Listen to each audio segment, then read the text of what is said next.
Imagina esto, es lunes, 8:30 de la mañana, y tú estás volviendo de dejar a los niños en el cole, pensando en el tráfico, en la hipoteca, en la compra de la semana. Llegas a tu portal, metes la llave en la cerradura y de repente no gira. Llamas al vecino del cuarto, al del tercero, nadie entiende nada y entonces te lo sueltan a bocajarro. Han entrado unos en tu piso, dicen que es su casa, han cambiado la cerradura y la policía dice que no puede hacer nada de momento. En un segundo, tu vida entera, todo lo que has levantado a base de trabajo, madrugones y renuncias, queda secuestrado por unos completos desconocidos que ni han firmado un contrato ni han pagado un euro. Y ahora dime, con la mano en el corazón, ¿de verdad vas a aceptar que te llamen radical por indignarte ante eso? ¿De verdad el extremo eres tú y no el sistema que protege más al que ocupa que al que ahorró toda una vida para comprar esa vivienda? De eso va hoy este programa. De ocupas, de ley de vivienda y de la brecha brutal que se ha abierto en España entre la España que cumple y paga y la España que vive de saltarse la ley. Vamos a hablar de ideología, de PSOE, de Vox, de Sánchez y de Abascal, pero sobre todo vamos a hablar de algo que los tertulianos de sofá no entienden, la angustia de mirar tu casa desde la calle y no poder entrar. Te lo digo desde ya, hoy no vengo neutral, vengo con una posición clara como la tiene Santiago Abascal cuando habla de este tema. Una cosa es discutir cómo garantizar vivienda social, cómo ayudar a familias de verdad vulnerables y otra muy distinta es el cuento de hadas donde cualquier patada en una puerta es resistencia, cualquier allanamiento es lucha social y el propietario, el que ha firmado escritura, hipotecas, seguros e impuestos, es poco menos que un opresor. Esa narrativa no solo es injusta, es peligrosa. Está convirtiendo barrios enteros en zonas sin ley donde los que pagan se van y los que se aprovechan se quedan. En España hoy conviven dos relatos. El de la izquierda con Pedro Sánchez al frente, que te habla de emergencia habitacional, de vivienda como derecho y de proteger a los vulnerables. Suena bien, suena a justicia social, a Europa, a hashtags en ruedas de prensa. Pero cuando bajas del PowerPoint a la realidad, lo que encuentras es un marco legal lleno de parches, decretos y excepciones cuyo resultado práctico es este. Si alguien ocupa tu casa y consigue aguantar unos días, tú puedes pasarte meses, incluso años, peleando en un juzgado mientras ellos se pasean por tu salón. Y luego está el otro relato, el que encarna a Abascal sin pedir perdón por ello. El que dice algo tan sencillo que parece revolucionario. La propiedad privada es sagrada. El que entra en tu casa sin permiso comete un delito y el Estado debe ponerse del lado de la víctima, no del delincuente. Punto. Sin matices literarios, sin inventarse palabras como inquiocupación para esconder la realidad. Si alguien te roba el coche, nadie preguntaría si viene de un barrio pobre antes de devolvértelo. Si alguien entra en tu casa, sí. Entonces aparece la burocracia, los informes sociales, las ONG de guardia, el debate sobre si el propietario es gran tenedor o pequeño, sobre si el piso estaba vacío o no. De repente ya no es blanco o negro, todos son grises, salvo para el que se ha quedado en la calle con la maleta en la mano. Déjame que te lleve a otra escena muy española, un matrimonio de 60 y pico, peluquera ella, autónomo él, que después de 30 años pagando una hipoteca decide comprarse un pequeño apartamento en la playa para alquilarlo unos meses al año y tener un complemento a la pensión. Ese piso no es un lujo obsceno, no es un fondo buitre, es su plan de jubilación. Un día, el inquilino deja de pagar, deja de contestar al teléfono y los vecinos llaman porque hay ruido a todas horas. Cuando al fin logran entrar con la policía, no es el inquilino, es otra familia que nadie conoce, asesorada por una plataforma antisistema que se sabe la ley mejor que un abogado. Dicen que tienen niños, que no tienen a dónde ir, que esta casa estaba vacía. El banco son ellos, los especuladores son ellos. Mientras tanto, en el Congreso, Sánchez y sus socios se felicitan por una ley de vivienda que presume de frenar desahucios, de humanizar la política de vivienda y de poner techo a la especulación. Nadie invita al matrimonio de la peluquera y el autónomo a esa celebración.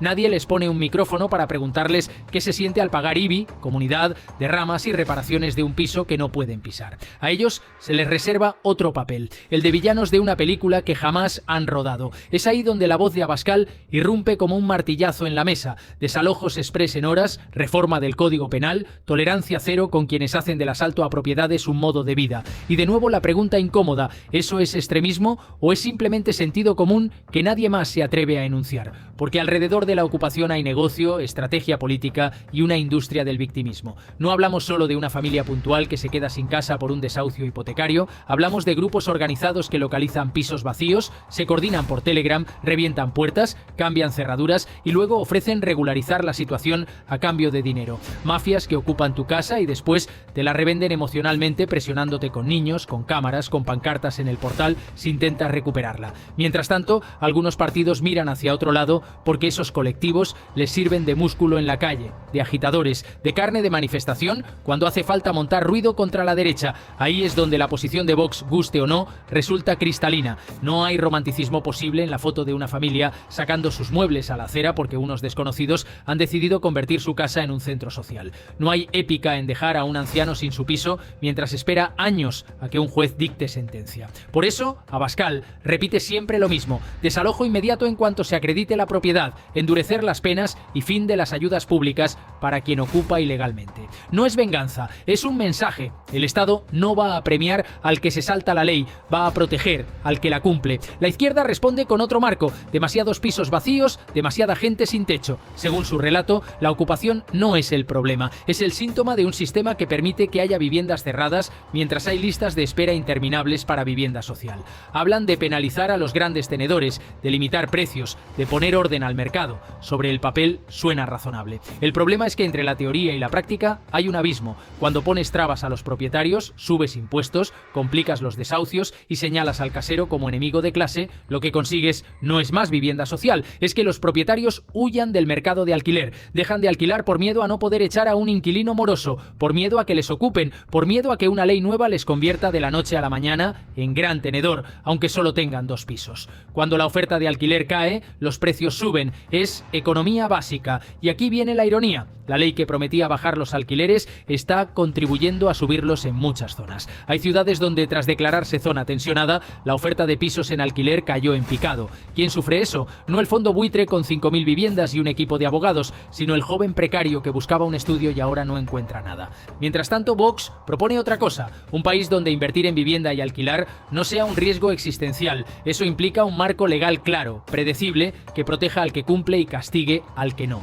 Reformar el Código Penal para que la ocupación sea delito grave desde el primer momento. Permitir el desalojo exprés en 24 o 48 horas cuando se acredite la propiedad y no haya título legal por la otra parte. Acabar con esa figura kafkiana del desalojo suspendido por vulnerabilidad, que en la práctica significa que tu casa deja de ser tuya en cuanto alguien dice que no tiene a dónde ir. Eso convierte a Vox en un partido insensible. El discurso de Abascal no niega que haya gente que lo pasa mal, lo que niega es que la solución sea expropiar de facto al propietario particular. Si una familia está en emergencia habitacional, el Estado tiene instrumentos: albergues, ayudas al alquiler, vivienda social de emergencia. Lo que no puede hacer es decirle a un ciudadano: tú te aguantas 6 meses más porque el que te ha ocupado tiene niños. Eso no es solidaridad, es traspaso forzoso de responsabilidad. Te cuento otro caso real. Una profesora de Valencia heredó el piso de su madre 60 metros en un barrio obrero. Lo alquiló para ayudarse con la hipoteca de su propia casa. Inquilino formal, contrato, seguro, pagó 2 meses y desapareció. Meses después, cuando ella entra con la policía, no está él,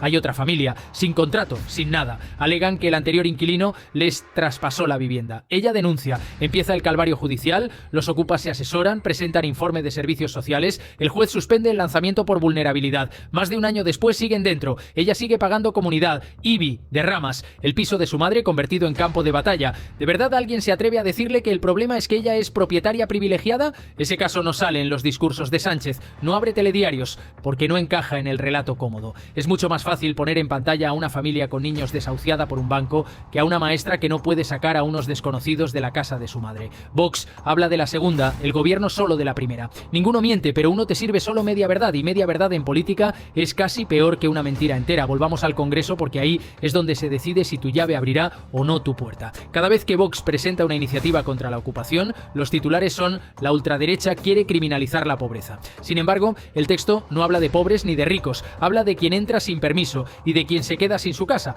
pero reconocer eso obligaría a admitir que hay un problema real que la ley actual no resuelve. Es más cómodo demonizar al mensajero que corregir el mensaje, y el Partido Popular, Feijóo, no quiere parecer blando con los ocupas, pero tampoco quiere sonar tan duro como Abascal. Resultado, un discurso tibio, lleno de equilibrio, proteger a todos, frases que quedan bien en un editorial, pero no tranquilizan a nadie. El votante que ha sido ocupado no quiere equilibrio, quiere que le devuelvan devuelvan su casa, cuando escucha a Vox prometer desalojos en 48 horas y al PP prometer agilizar procesos, la decisión en la urna es sencilla. Ahora vamos a lo que nadie te cuenta en las noticias de prime time. Vamos a los pasillos, a las terrazas de los edificios donde los vecinos hablan en voz baja porque tienen miedo de represalias. Porque sí, en muchos barrios ya no se denuncia la ocupación por agotamiento, por miedo o porque simplemente la gente ha aprendido que el sistema no funciona. He hablado con decenas de casos personalmente y todos coinciden en lo mismo. El día que llamas a la policía y te dicen esto es un tema civil, vaya usted a un juzgado, es el día en que pierdes la fe en las instituciones.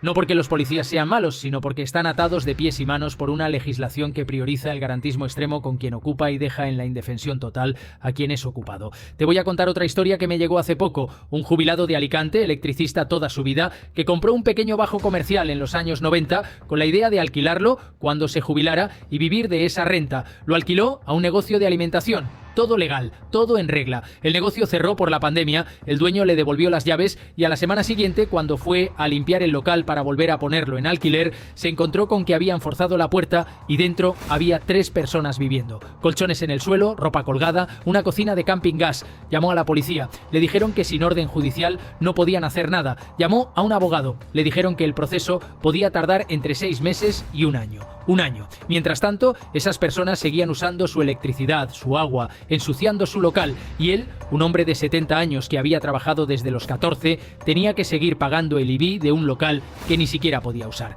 Esa es la España real, la que no sale en Twitter, la que no genera manifestaciones, la que no moviliza a colectivos, es la España callada que vota. Y cada vez que vota, lo hace más enfadada, porque ha entendido algo que los políticos de salón no quieren admitir, que el sistema está roto y que hablar de ello no te convierte en facha, te convierte en víctima de un Estado que ha decidido mirar hacia otro lado. Ahora imagina que Santiago Abascal llega al gobierno o que entra en una coalición con el PP donde tiene poder real de decisión. ¿Qué pasaría? Él lo ha repetido 1000 veces en mítines, entrevistas y debates. Reforma urgente del Código Penal para tipificar la ocupación como delito grave, equiparable al robo con fuerza. Desalojo inmediato en 24 a 48 horas, una vez acreditada la propiedad, sin informes sociales intermedios, sin suspensiones por vulnerabilidad genérica. Creación de juzgados especializados en ocupación para agilizar los procesos. Y quizá lo más polémico, permitir a los propietarios recuperar su vivienda por la vía de la legítima defensa del patrimonio si el Estado no actúa con rapidez. Eso último genera urticaria en la izquierda. ¿Justicia por tu mano? Gritan. ¿Volver al salvaje oeste? Pero espera un momento, si el Estado tiene el monopolio de la fuerza y de la justicia, debe ejercerlo. Si no lo ejerce, si te dice espera un año mientras unos desconocidos viven en tu casa, entonces no puede extrañarse de que la gente busque soluciones al margen de la ley. No es que Vox defienda la violencia, es que denuncia la indefensión. Y entre una cosa y otra hay un matiz enorme que muchos periodistas prefieren no ver. Compara ahora con otros países europeos. En Alemania, si ocupas una propiedad sin contrato, el desalojo es prácticamente inmediato. En Holanda, la policía puede actuar en horas si el propietario presenta documentación. En Francia, aunque tienen ocupación, el proceso judicial es muchísimo más rápido que en España. ¿Son esos países fascistas? No. Simplemente tienen claro que el derecho de propiedad es un pilar fundamental del Estado de Derecho. Y que protegerlo no es ideología, es civilización. Aquí está la gran contradicción del progresismo español. Presume de mirar a Europa, de copiar a Alemania, a los países nórdicos. Pero cuando se trata de ocupación, hace exactamente lo contrario. Porque en esos países, curiosamente, hay mucha vivienda social, hay ayudas amplias, pero también hay tolerancia cero con quien ocupa ilegalmente. Las dos cosas a la vez puede ser un país social y a la vez un país que respeta la ley. No son contradictorios, son complementarios. Pero aquí hemos caído en la trampa de pensar que ser social significa ser blando con el delito. Y eso es un error conceptual enorme que estamos pagando muy caro. Voy a ir cerrando con algo que me parece clave. Durante años la derecha en España tuvo miedo de hablar de estos temas con claridad, miedo a que les llamaran insensibles, miedo a perder el voto urbano progresista, miedo a los titulares. Ese miedo dejó un espacio vacío y Vox lo ocupó, no con un discurso refinado, no con eufemismos, sino con mensajes directos que conectan con la experiencia de miles de personas. Tu casa es tuya, nadie tiene derecho a quitártela y si alguien lo hace, el Estado te la devuelve ya. Simple, contundente, eficaz. Por eso, cuando Abascal sube al atril y dice tolerancia cero con la ocupación, no está haciendo populismo barato. Está diciendo en voz alta lo que millones de españoles piensan en voz baja cada vez que leen una noticia de ocupación, cada vez que pasan por delante de un edificio tomado, cada vez que un vecino les cuenta su pesadilla judicial. Y esa conexión, esa capacidad de poner palabras a la indignación silenciosa es lo que explica el crecimiento de Vox en las encuestas. No es que la gente se haya vuelto de extrema derecha, es que ha encontrado a alguien que habla de sus problemas reales sin pedirles perdón por sentirse víctimas. Así que volvemos al principio, a esa llave que no gira, a esa llamada a la policía que no sirve de nada, a esa noche en casa ajena preguntándote cuándo podrás volver a la tuya, a ese juez que te dice paciencia, hay que respetar el procedimiento, y a ese político en la tele que te llama alarmista por estar preocupado.